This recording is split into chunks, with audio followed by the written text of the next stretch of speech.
So greetings to everyone and welcome to the candidate. The advisory group of experts in its full composition today gathered to conduct an interview with another candidate for the position of a judge of the Constitutional Court of Ukraine. This is Mr. Rohatiuk Ihor Volodymyrovich. Mr. Rohatiuk is a professor of the Department of Criminal Law and Criminalistics of the Educational and Scientific Institute of the Humanities of the National Academy of the Security Service of Ukraine, and he has been admitted to the selection process by the Verkhovna Rada of Ukraine. The interview will be moderated by the Secretary of the Advisory Group of Experts, Mr. Yaroslav Romaniuk, whom I'm passing the floor. Please, Mr. Romaniuk. Дякую, пане. Thank you, Mr. Chairman. Good morning, dear Ihor Volodymyrovich. Welcome, members of public and all those who are watching our streaming. As our AG chairman has said, the AG in full composition is present at the interview. The chairman of the AG, Ales Zalar, who will be present online, and the AG members, Hanna Sukhotska, Maureen O'Connor, Natalia Kuznetsova, and Oksana Vasilchenko. Deputy members of the AG members are also present, namely Mr. Thomas Griffith, Richard Barrett, Marek Zubik, Vasil Shakun, and Volodymyr Kuzmenko, and also me, the AG Secretary, Yaroslav Romaniuk. We have had enough time to study information about you, and we're really grateful for communication with us and for provision of your answers to our questions. We have accumulated a lot of information and data about your candidacy. It's a pleasure that we have positive information, but also there are some issues that we would like to clarify. And the goal of this interview is to give you an opportunity to debunk or clarify any doubts regarding your high moral qualities. I would like to say that we cannot take into consideration information, documents, or materials that you have decided to present tomorrow and hadn't presented earlier, because we have no time to study and analyze such information and documents. And if you today provide the information that we had asked about, but you haven't provided them. However, the advisory group of experts may make an exception if it concludes that such an exception is justified. I also want to inform you that the interview is being recorded and broadcast live on the resources of the advisory group of experts and the website of the Constitutional Court of Ukraine. Therefore, I urge members of the advisory groups of experts and the candidate to restrict the use of sensitive data and information with limited access during the live broadcast. If there is a need to discuss such type of information, we will stop the broadcasting and discuss it here. I would like also to emphasize that the duration of the interview is approximately 1 hour, and the time limit for answering questions is up to 3 minutes. That's why we kindly ask you to be laconic and concise. The questions will be posed in Ukrainian by national experts and in English by international experts. You can use the headset with simultaneous translation into Ukrainian.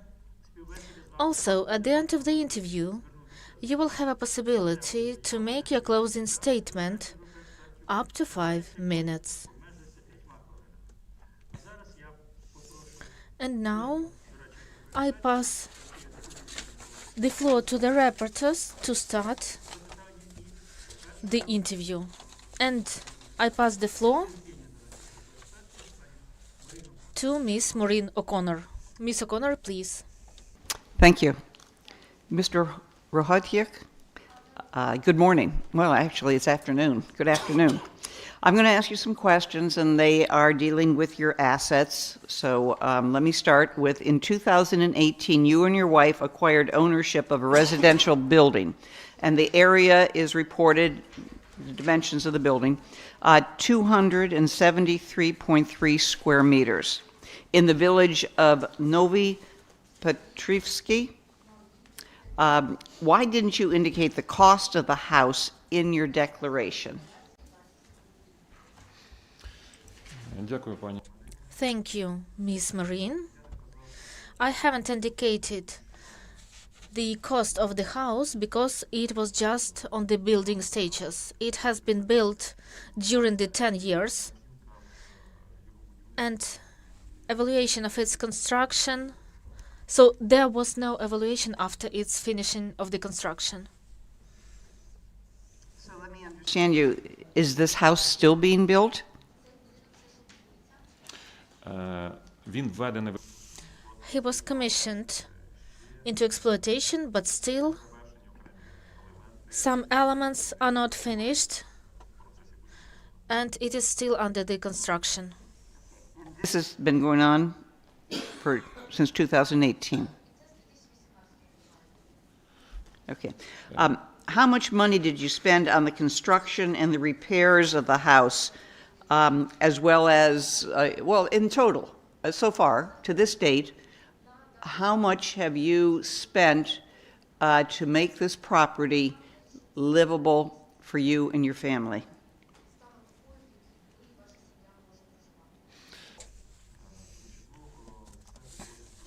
Well, it started from the fact that we purchased a land plot, and then we started construction. It is much more difficult with construction because construction materials, starting with the bricks, were bought before the construction itself. They were just warehoused. As for further raw materials and construction materials, we hired separate groups of builders.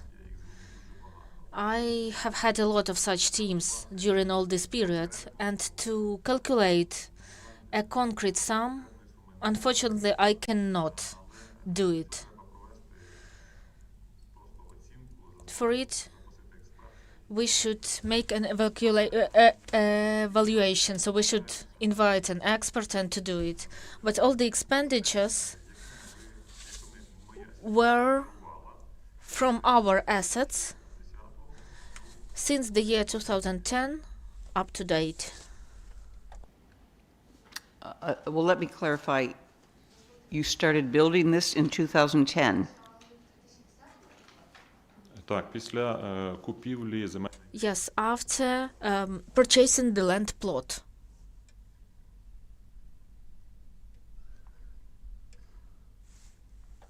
All right, in 2019, your wife underwent the attestation as the prosecutor's office staff member. During that interview, she stated that she spent about $90,000 US on the construction of the home. Does that figure correspond with your reality? It was approximate number because the experts asked, like, approximately, can you mention a sum of money? She said, so she nominated this sum because she was aware just of some moments, and I communicated with the builders. You think that was too low? The $90,000 was too low, that was just a figure she pulled out of the air, or was this based in reality? Ну, я думаю, Well, I think it was more than this sum, because $90,000, it's... It was more than $90,000. так. Yes. The question in 2019, was that an accurate statement in 2019? $90,000? And since then, you've invested more money. Так. Yes. But At $90,000, how much have you spent on the house since 2019?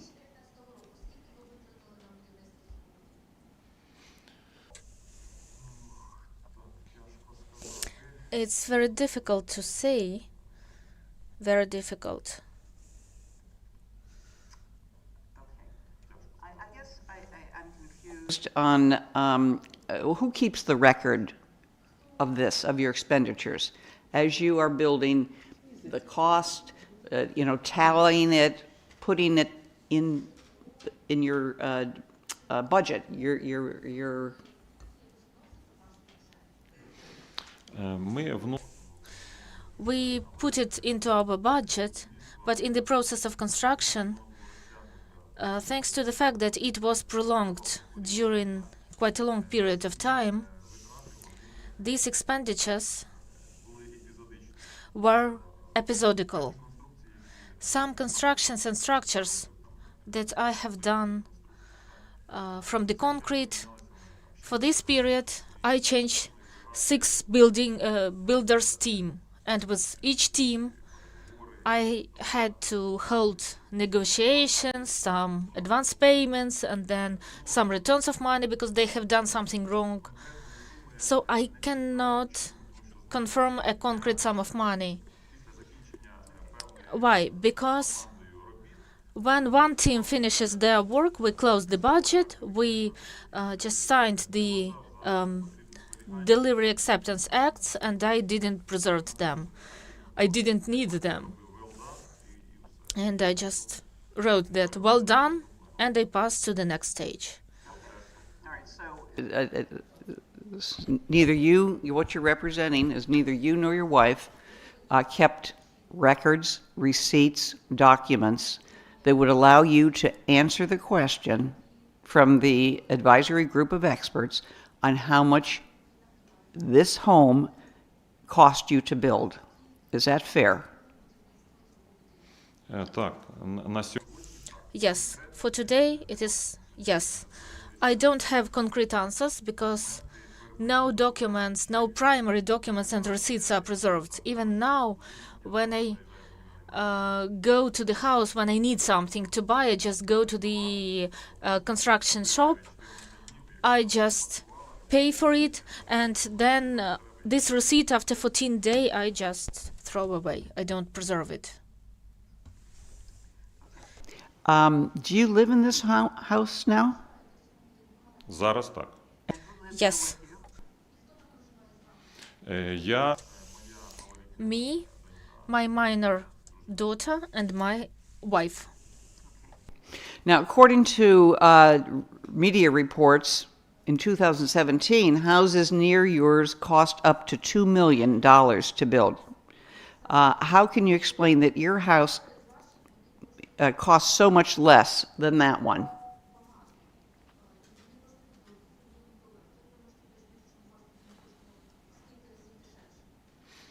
Тому що я саме його будував. Because it was under construction. When it's finished, is this a $2 million home? Ні, він не. No, it won't cost 2 million. Because we can also advertise it even for 10 million, but there is no fact that it will be sold for 10 million. So you have no idea how much your house is worth? Зараз ні. Там I don't know. I have no idea now. So my wife started negotiations with brokers just to find out how much it can cost. But it was under the guidance of my wife. And she didn't share that information with you? ні, вона No, if there had been any information relevant, she would have shared with me. I know that she tried. She tried to contact some broker. Are you interested in selling it? Do you intend to sell your home? ні, я No. Personally, me, no. I'm looking at your home, a picture of it that is available on public, sites, and it's quite artistic, elaborate. It looks large, and it fits into your neighborhood where the homes are valued at $2 million or so. So it would be realistic to classify your home in that range. Would you agree with that statement? Ні, я не погоджуюсь. No, I do not agree. It doesn't worth such sum of money as other. Why? Because I was building it. It would be so great if it... With your own hands, with your own labor, Ні, ну, built. No. No, I did something with my hands, but I was just an organizer. I communicated with builders, with constructors. щось зараз. And something is done by me. I'm not afraid of work, neither scientific nor creative one. Since 2015, your wife has been filing property declarations, and none of the declarations indicate expenses for the construction of the house.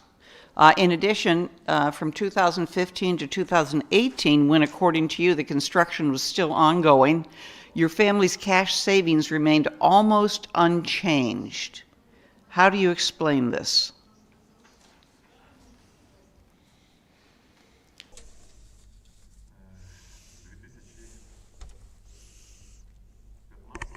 Since 2015, you say?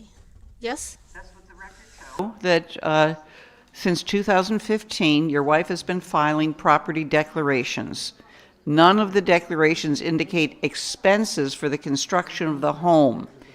And in addition, when looking at other records from 2015 to 2018, when you say this home was under construction, your family's cash savings remained almost unchanged.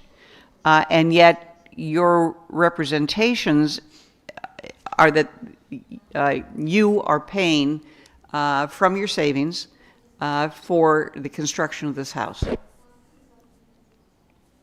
Так, безумовно. Yes, sure.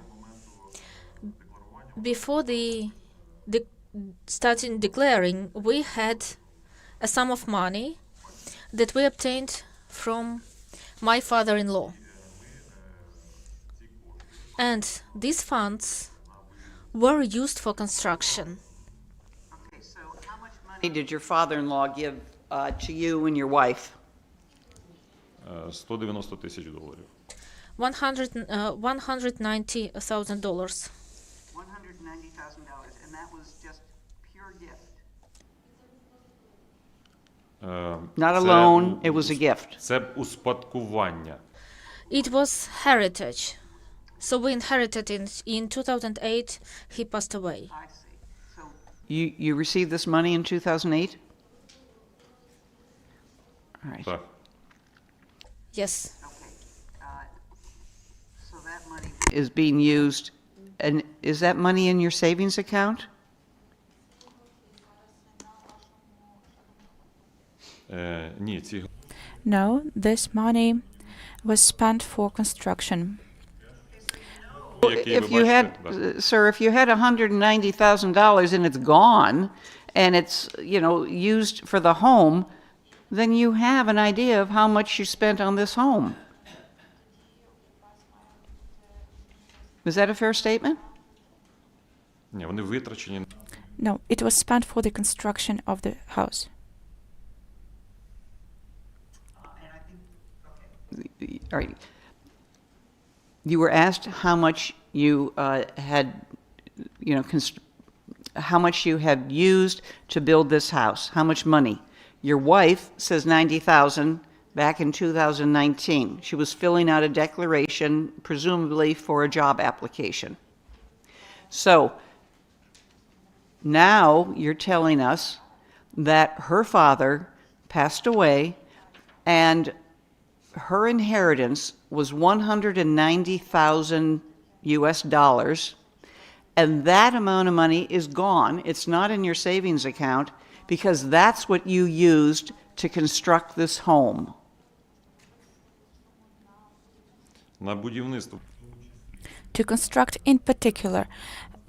Yes, she said that we spent $90,000 for the construction, but she said approximately, that it was an approximate sum.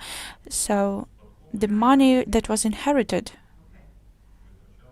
we spent it for the construction, mainly.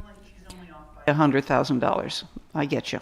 Okay, now your wife and you contributed the money that we had saved as of 2011. That is your explanation that you gave to us, the AGE, when asked.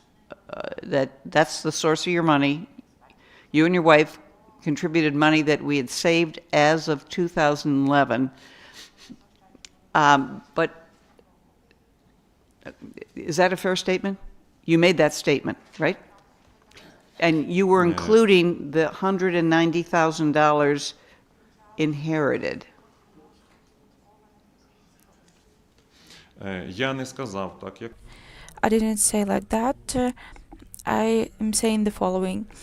We live with our family since 1999. We got married back then. After that, we started working, and we were living together as a family, together with the father of my wife. And during this time we were working. I had some money. I had a one-room apartment, and then we sold this apartments. These were our joint money. We were maintaining the household together. Then after her father passed away, my wife inherited this money. And I didn't say that it happened since 2011. We inherited the money before.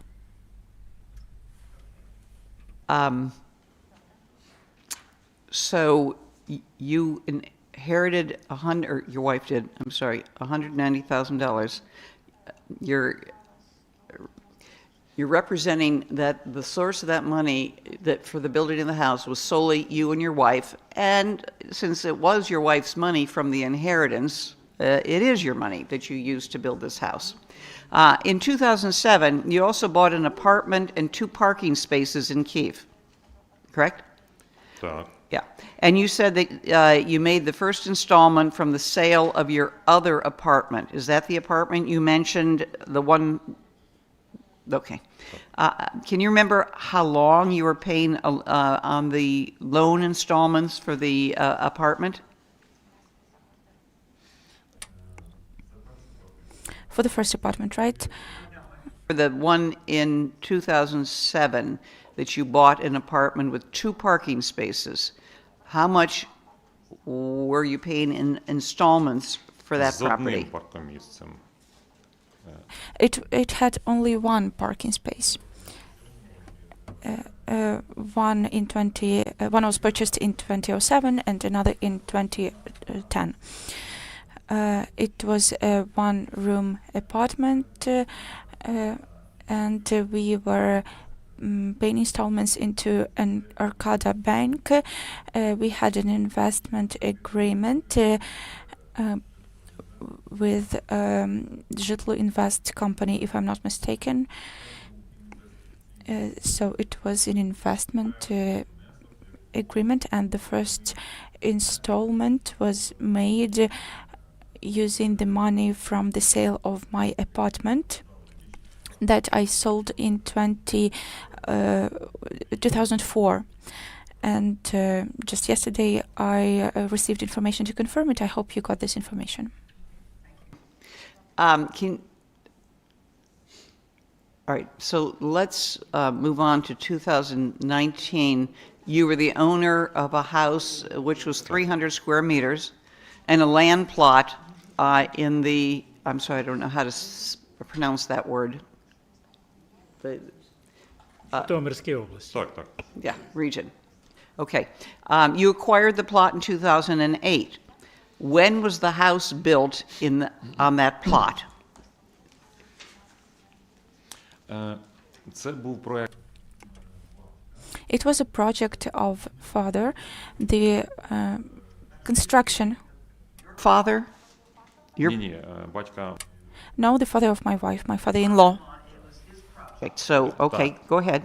І And the construction was quite fast because the material we used for the construction of this house doesn't require any further works on the interior or exterior. Home built.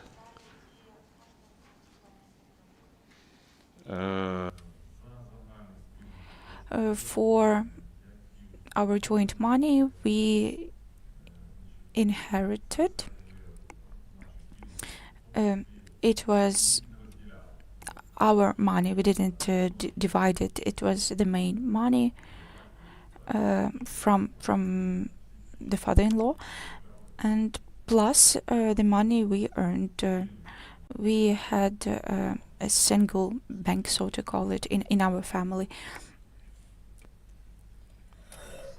Let me understand.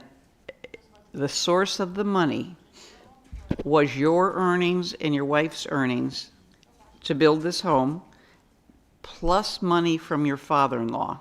так. Are you referring to the $190,000 that your wife received, or was he alive during this period of time and contributing money? В тому числі. In particular, there were also other contributions from the father-in-law because it was his project. Would you say your father-in-law contributed the majority of the money to build this home? Так. Yes. Let me ask you again, how much did this home cost when it was all finished, no matter who paid for it? You, your father-in-law, when it was done, how much money was spent to build this home?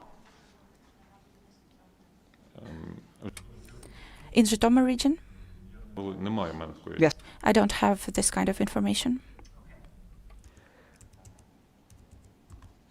All right, moving on then. In 2021, your daughter invested money in a flat in Kyiv. What was the price of that flat?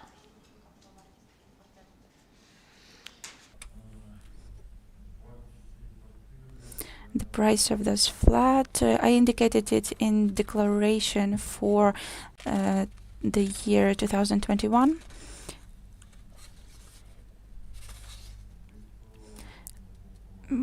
If I'm not mistaken, there were two installments. In general, it was around 1,200,000 hryvnias.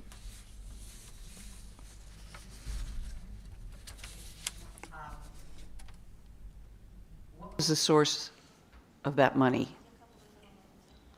that was used to Джерело purchase that flat? Так, значить, It was the money paid to me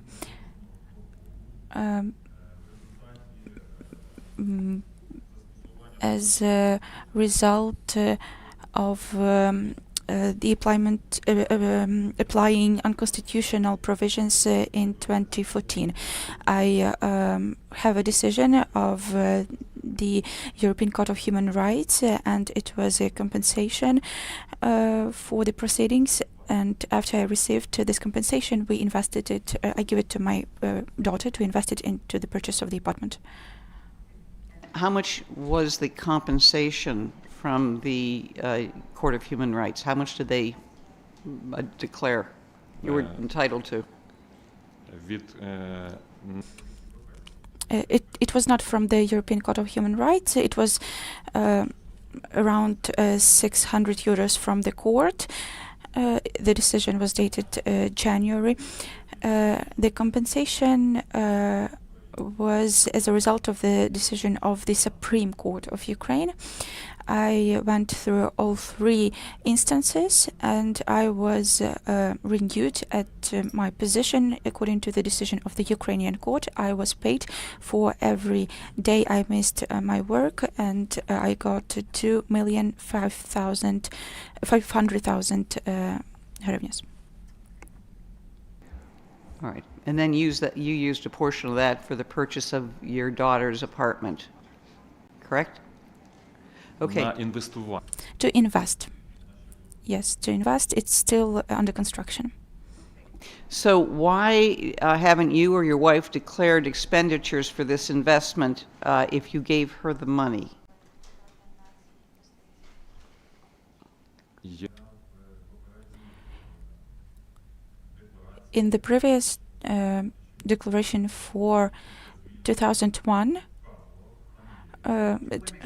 2001? No. Ой, 2000. excuse me, 2021, I indicated, and I didn't indicate it when I was applying because our daughter doesn't live with us anymore. You did give her the money, correct? Ні, я No, I personally didn't give the money. We opened an account, and in a cashless way, I transferred the money to the daughter, and in a cashless way, we also transferred money to the constructor. That's how the investment was made. It should have been declared.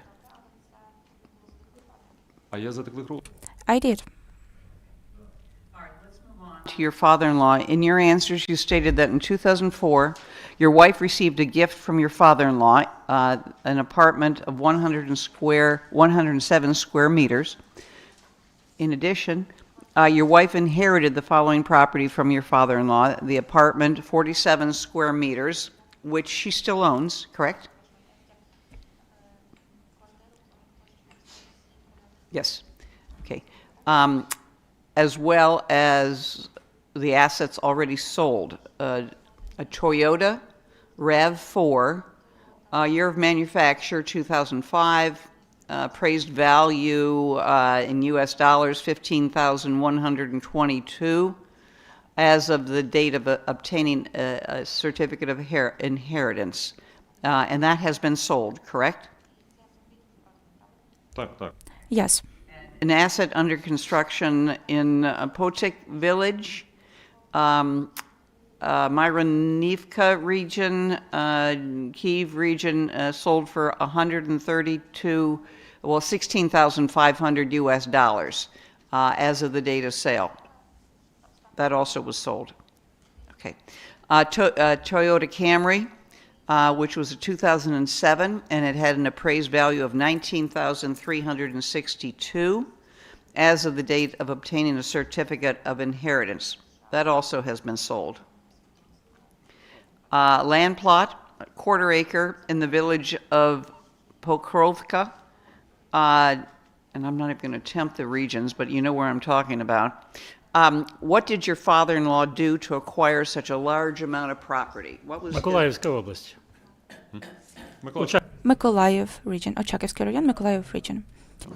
зазначав вже I already indicated in the answers, in my written answers to the AGE, that he was a businessman and he was engaged in repairs of aircrafts. When I submitted this information, I got a clarifying question saying that you knew that he was doing business, but I got the information from the advisory groups of experts that I hadn't known. I learned that he had many firms, not only this one.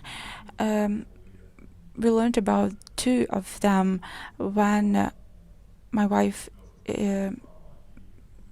inherited them, and she wrote an application to stop being the founder and the associate member in these enterprises. According to the records that the Secretariat has been able to locate, your father-in-law's companies, now he co-owned these companies, he didn't own them outright, but for most of the years, these companies made no net profit. So how could your father-in-law have obtained the funds to purchase all the property that he used, obviously during his lifetime, and that he transferred to your wife?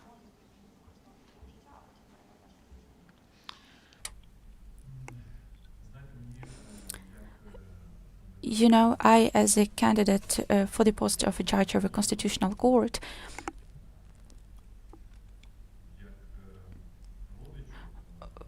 of course, as a relative, it's difficult to have some kind of a position, but as a candidate, I, on the one hand, do not understand. On the other hand, if he was alive, we would ask him. I cannot answer for him.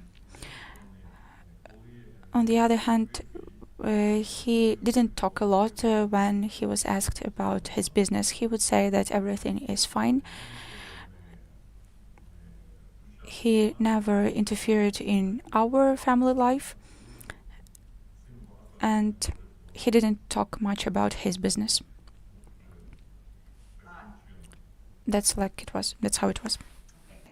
You can understand how this fact that your father-in-law's businesses made no net profits in the records for most of the years, that there would be a suspicion that these funds were not of legitimate origin. In other words, they weren't earned legitimately, received legitimately, created legitimately. Can you understand that? I understand it. And of course, the suspicion can be there on the one hand. On the other hand, any facts of applying responsibility to my father, charging him with something, are unknown to me. And the information we are discussing now, that he was founder of a dozen of firms, I learned this information from you, respected members of the AGE, when I received written questions about it. And so you understand this, of course, is not a court of law. We are not looking for any repercussions against your father or his reputation, for that matter. But we have legitimate concerns based on the documents as to the legitimate origin of the money that provided all of this property, both movable and non-movable, that went to your wife. And, all right, another question. How much did your wife sell the two inherited Toyotas, the two Toyota cars? She sold them both, you said. When did this take place and for how much? It took place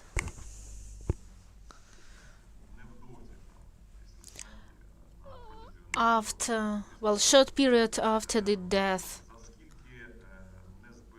of the father-in-law. So there are no preserved documents about the price, but there is only evaluating appraised value documents. And we sold this car in the framework of this appraised value. It would be fair for us to conclude that you sold the Toyota RAV4 2005 model for around $15,000 US, and then the Toyota Camry 2007 for close to $20,000. Fair? Yes, yes, in this framework, more or less. Thank you for that information. All right, your wife received 2 free plots of land from the local government for building a house. Is that correct? And one in Novi Petrivsky, Petrivsky, near the residence where President Viktor Yanukovych resided back then, and in the village of Nidine, near Kyiv. Is that accurate? Це неправда. It's not accurate. She obtained a land plot in Novi Petrivci, but from the other point of view, near the polygon. Well, it's when you go to the city of Lutish, so it is from other part of settlement. It's not near Mezhehiria. And in Hniden, she received this land plot, it seems to me, in 2004.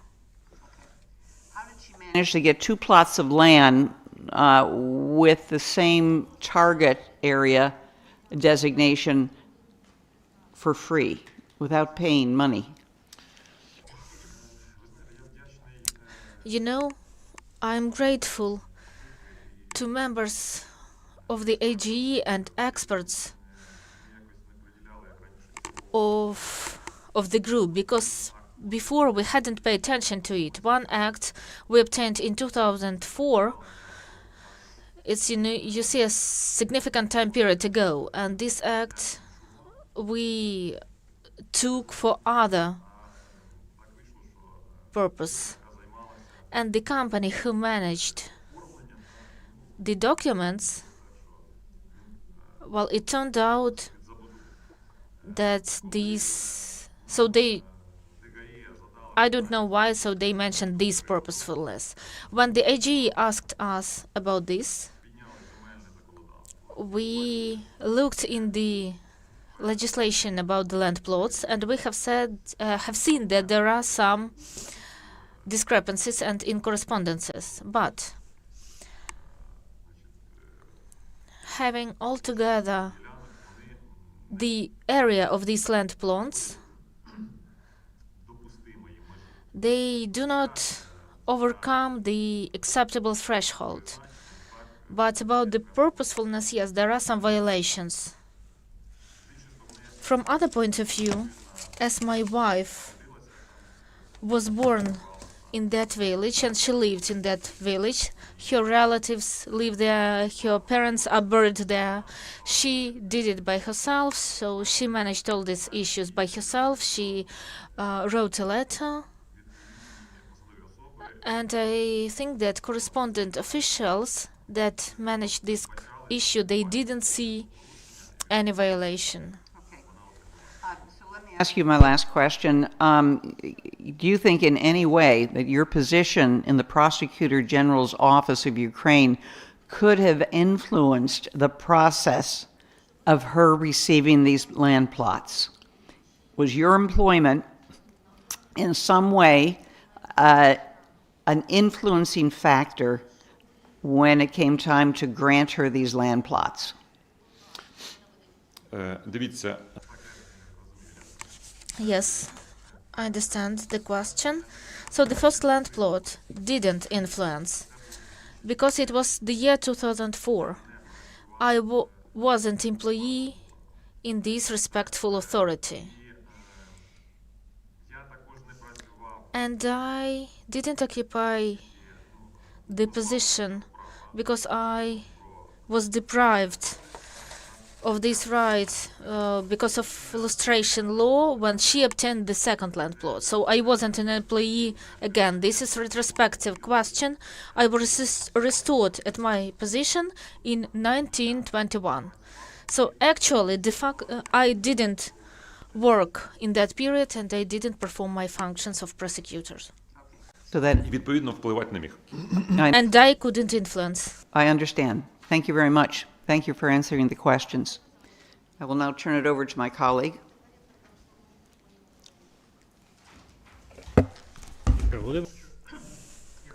Dear candidate, I will continue. I have a couple of questions. As information that we have in March, you were assumed as professor for the basis of 0.25 time basis, and it was like your additional working place. And where was your first working place, primary one? So what was your position?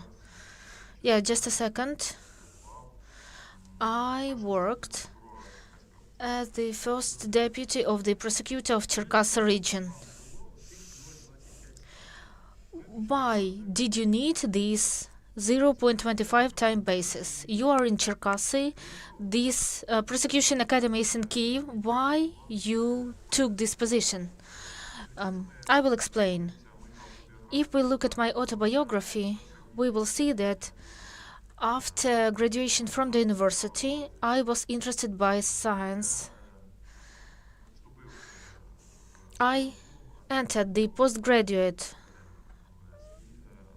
program of the Academy of the Internal Affairs, and I went to work and I was writing my dissertation. After I defended my PhD thesis and after I started to work in 2005 for the Prosecution Academy.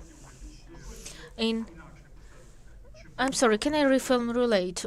Was the goal of your employment to have the academic experience, like to count it by years? No.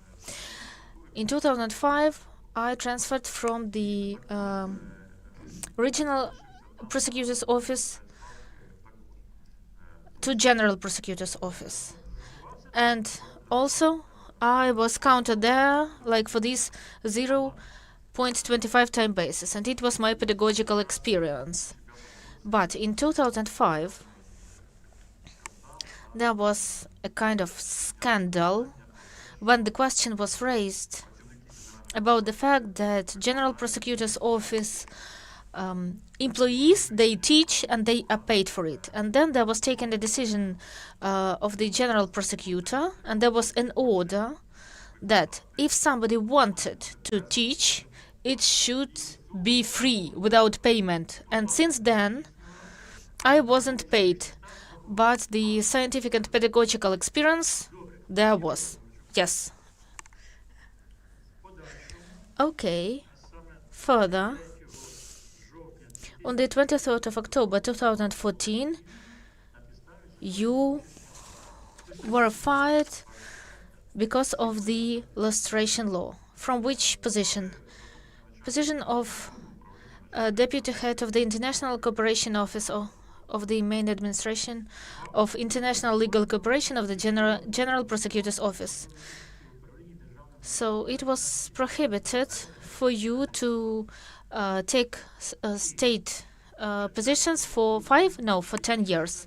And on the 4th of December 2014, you addressed with a statement to the job center to be taken, to be put into the list that you are unoccupied.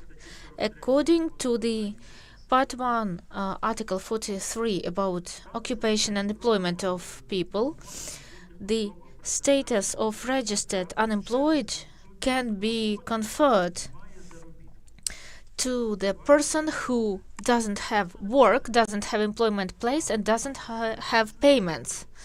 So here are two options. Not only the absence of payments, but absence also of employment place. But you say that at that period, you had this 0.25 time in the prosecution academy.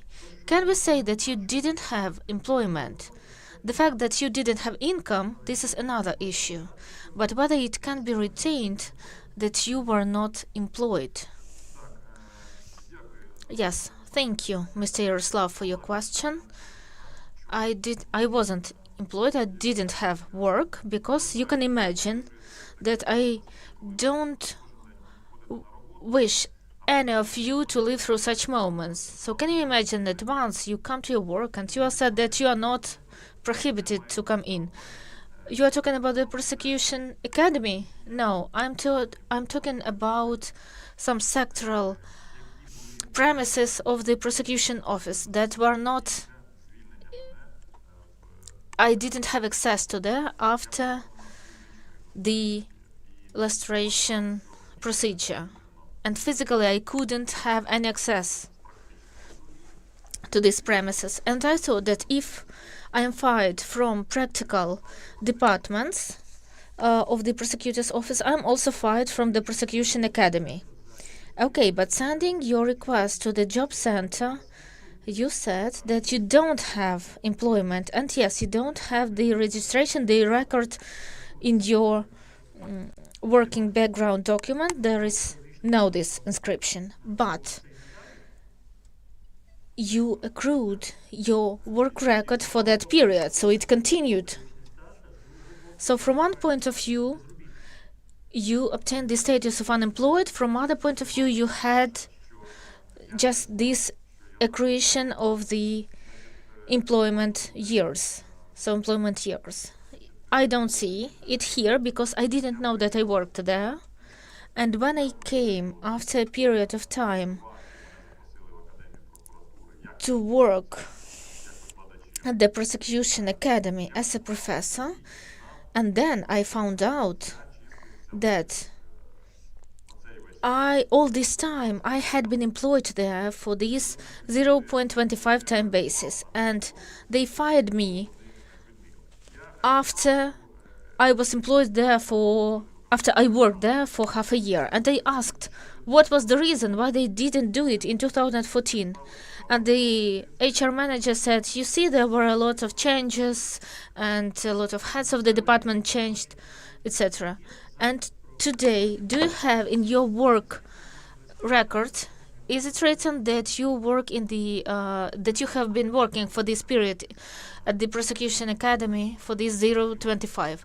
I have a statement from the prosecution academy when it was liquidated in 2020, and the head of the liquidation commission gave me a statement that I had this pedagogical experience.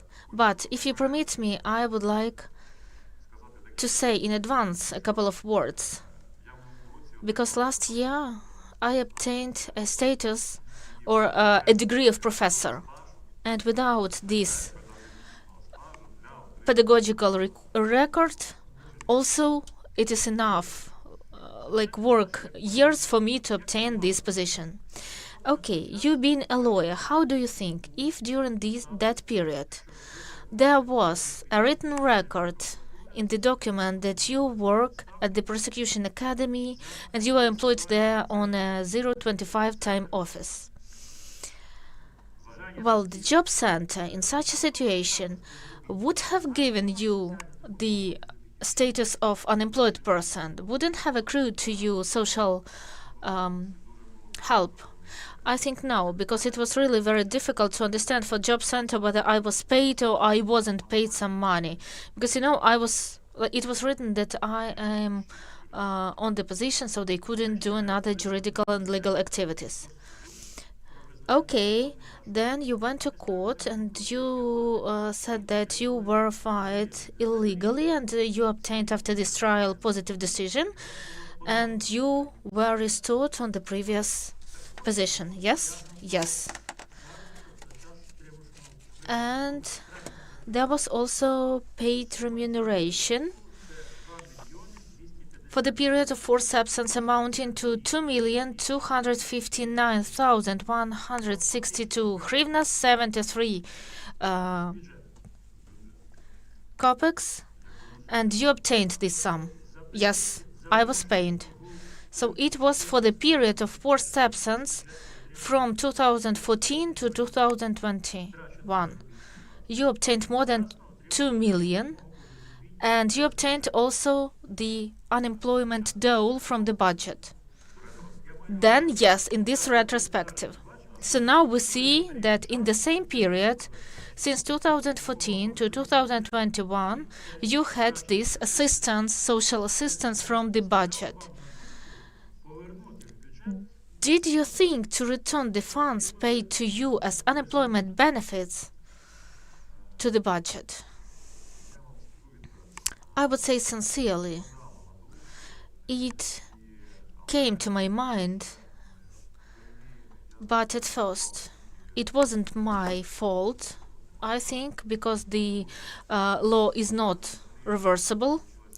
And also it was very interesting story in my life, because from one point of view, in one life I worked twice. And when I worked for the first time, when I was fired and I wasn't restored at my position, and I didn't know that I would have been restored, that I would have received this money, I worked on scientific position and I paid taxes to the budget.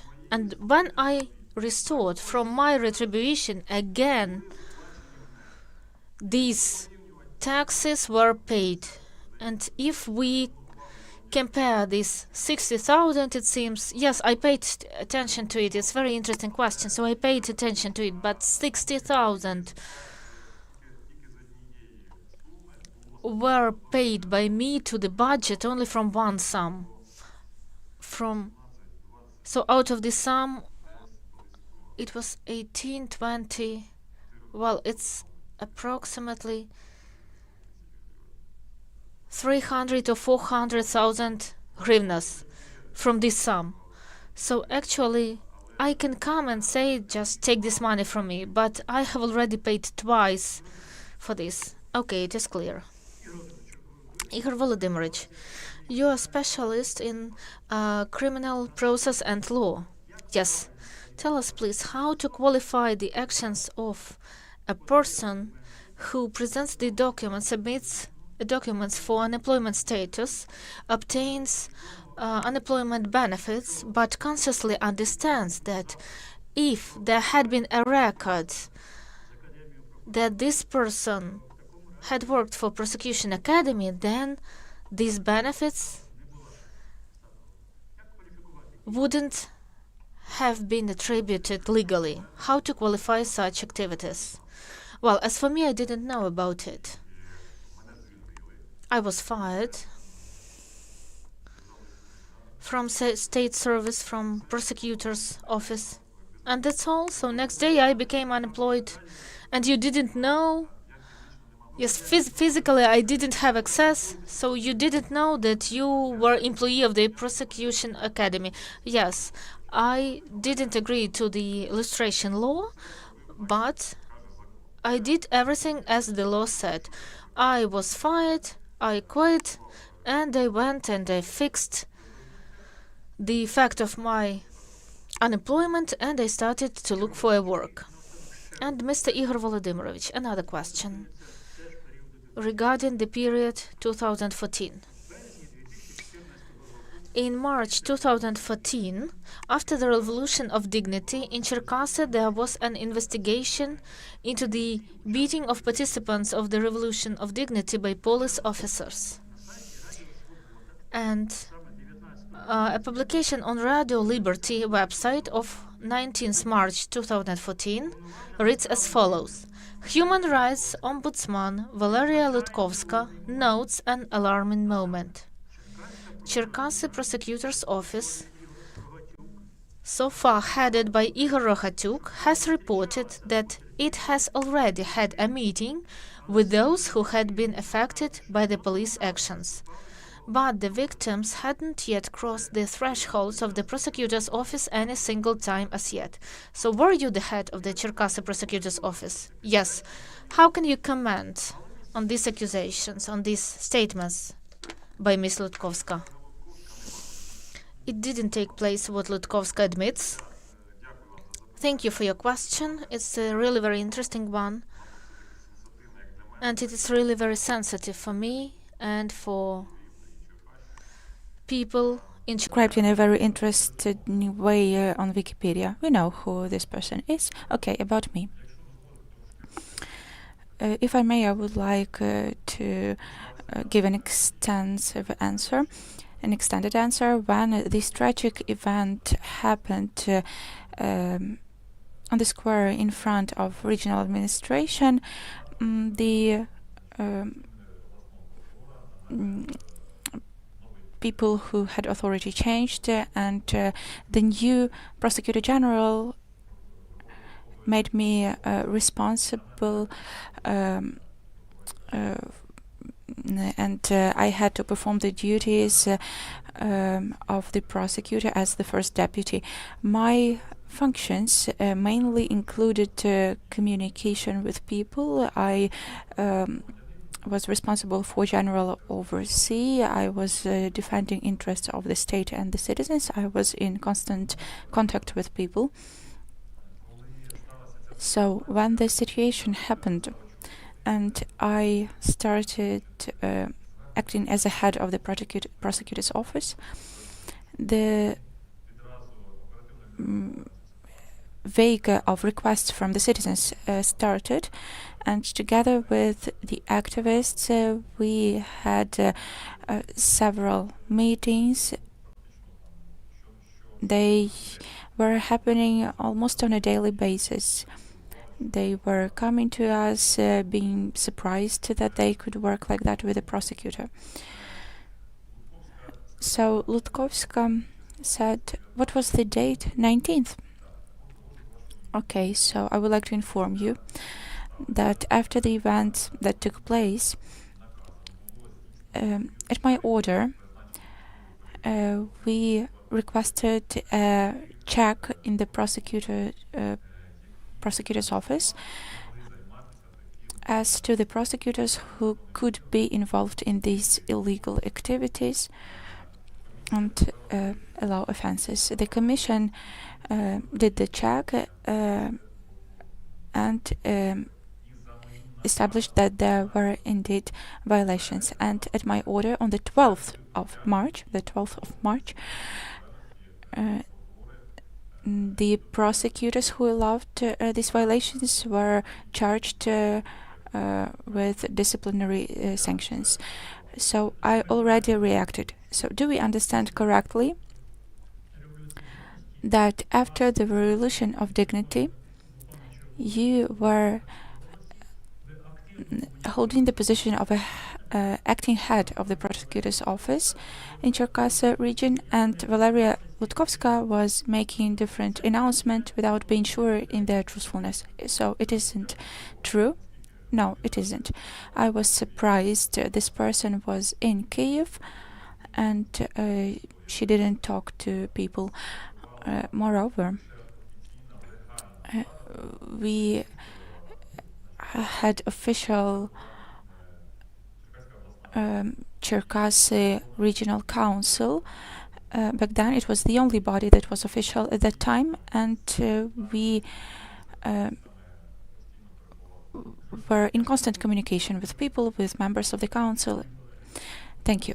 Dear colleagues, we, the rapporteurs, don't have any other questions. Do any members or deputy members have any further questions? We had a detailed discussion. Then, as I announced in the beginning, before we close the interview with you, you are given the opportunity to deliver a closing statement for up to 5 minutes, please. I have a great chance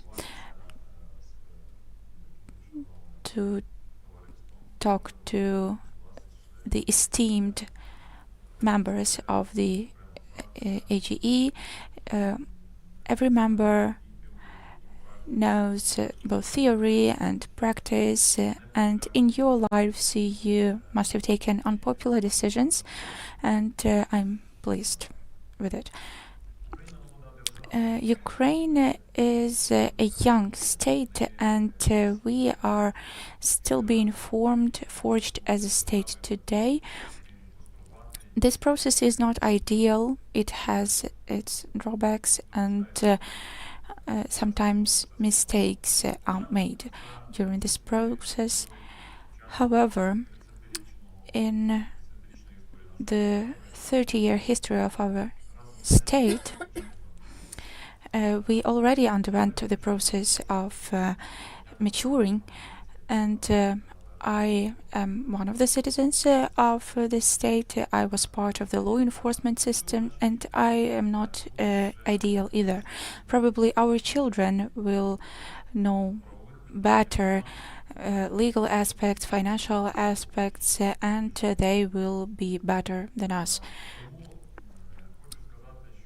So I would like to say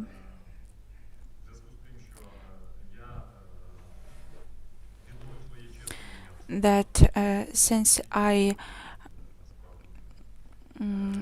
reestablished my status through the courts, and I got the opportunity to run for state positions in the state apparatus. I'm glad about it because I've always defended the rights of people in my country.